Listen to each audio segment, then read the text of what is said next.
Hello বন্ধুরা, আপনারা সবাই জানেন আজকে অন্নপূর্ণা ভান্ডারের ভেরিফিকেশনের ছিল শেষ দিন। ভেরিফিকেশন বিভিন্ন মাধ্যমে হয়েছে।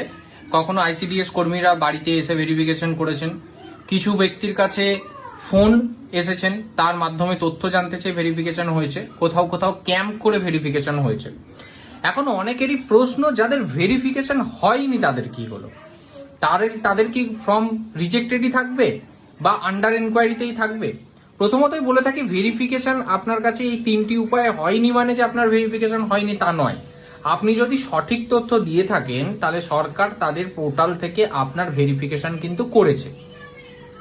এবং সরকারের কাছ থেকে লাস্ট যা জানা গেছে যে বাড়িতে কোনো সরকারি চাকরি, বাড়িতে কোনো পেনশন পাওয়া, ফ্যামিলি যে পেনশন বা সরকারি কোনো যে স্কিম, তাতে যদি আগে থেকে তারা সুবিধা পেয়ে থাকেন, তারা কিন্তু এই যে ভেরিফিকেশন তাতে কিন্তু বাতিলই থাকবেন।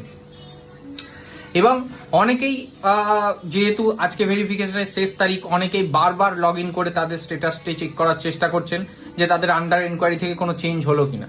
তো আপনাদেরকে বলে রাখি, আজকে যেহেতু শেষ দিন এবং আজকে শেষ অবধি এই আপডেটের কাজটা চলবে, তো আপনারা কাল থেকে লগ ইন করে আপনাদের স্ট্যাটাস ধীরে ধীরে আস্তে আস্তে দেখতে পাবেন যে পরিবর্তন হচ্ছে। এবার বলি যে টাকা কবে থেকে ঢুকতে শুরু করবে।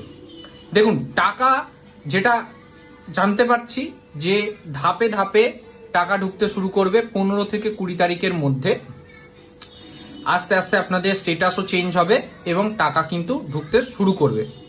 তো যাদের আন্ডার এনকোয়ারি থেকে অ্যাপ্রুভড হবে তারা তো আপনারা দেখে বুঝতেই পারবেন যে তারা অবশ্যই টাকা পাওয়ার যোগ্য এবং তাদের এই জুলাই মাসের যে কিস্তির টাকা সেটা কিন্তু ওই 15 থেকে 20 তারিখের মধ্যে ঢুকবে।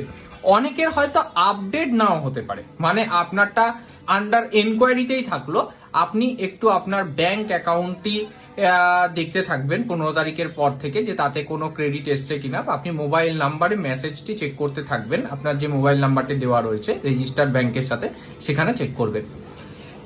দ্বিতীয়ত, যাদের রিজেক্টেড হয়ে যাবে, দেখুন যাদের সরকারি ক্রাইটেরিয়ার যে সমস্ত দিয়েছে তার বাইরে যে সমস্ত, বা আপনি যদি কোনো তথ্য গোপন করে থাকেন অ্যান্ড সেইগুলি যাদের রিজেক্ট হবে সেগুলি তো রিজেক্টেডই থাকবে, তাদের টাকা পাওয়ার আপাতত কোনো সুযোগ নেই। এবং তৃতীয় একটি রয়েছে যাদের পেমেন্ট ফেলিওর আছে, পেমেন্ট ফেলিওর এমন বহু ব্যক্তির কিন্তু টাকা এখনো ক্রেডিট হয়নি। তো আপনাদের যদি সমস্ত ডিবিটি লিঙ্ক ঠিক থাকে, পেমেন্ট ফেলিওর হয়েছে এরকম বহু ব্যক্তির টাকা কিন্তু পরবর্তীকালে ক্রেডিট হয়ে গেছে। তো যাদের এরকম পেমেন্ট ফেলিওর স্ট্যাটাসটি রয়েছে, পেমেন্ট ফেলিওর মানেই কিন্তু আপনার ফর্মটি অ্যাপ্রুভড হয়ে গেছে, আপনি এলিজেবল, কিন্তু আপনার টাকাটি যে কোনো টেকনিক্যাল কারণে হোক, সেটা ডিবিটি লিঙ্ক হতে পারে, আপনার ব্যাংক অ্যাকাউন্টে কেওয়াইসি আপডেটের বিষয় হতে পারে, তো আপনি ডিবিটি লিঙ্ক এবং কেওয়াইসি ব্যাপারটি অবশ্যই আপনারা দেখে নিন।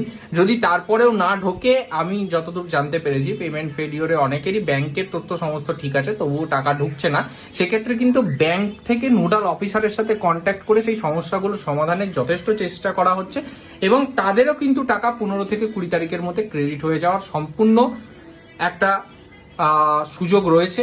তা আপনারা ব্যস্ত হওয়ার কিছু নেই, কাল থেকে আপনারা আপনাদের স্ট্যাটাসটি দিনে 2-1 করে চেক করুন। ধীরে ধীরে সবার আশা করছি স্ট্যাটাস আস্তে আস্তে চেঞ্জ হতে শুরু করবে।